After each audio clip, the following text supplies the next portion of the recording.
σκουπίδι του Πειραιά θα επιβιώσει. Ξάδερφε, πού είσαι ρε? Ξάδερφε! Εδώ ήσουνα! Σε καθαρίσανε και σένα!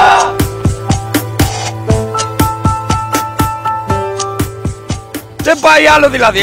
Εμείς τι θα κάνουμε τα σκουπίδια του Πειραιά? Μας έχει καθαρίσει από πλατείες, από δρόμους. Μες στα νερά μας βγάζουνε. Έρχονται.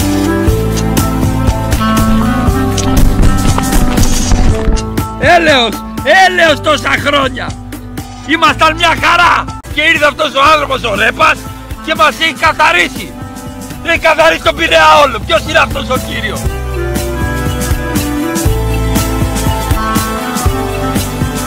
Δεν τα έχουμε πει. Ναι. Δεν τα έχουμε πει. Ναι, κύριε Ρέπα, τι κάνετε? Τι καλά? κάνεις εδώ πέρα πάλι? Συγγνώμη.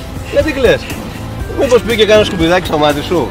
Όχι, απλά λέγανε για μένα ότι εγώ φώναζα σε εσάς, αλλά αυτό δεν ίσχυε. Εγώ τα καλύτερα έλεγα και μπράβο, μας έχετε βάλει σε μια τάξη στην καθαριότητα στον Πειραιά. Να είστε καλά, καλή συνέχεια. Να σε πάω στον κάδο τώρα. Όχι στον κάδο πάλι! Όχι στον κάδο πάλι!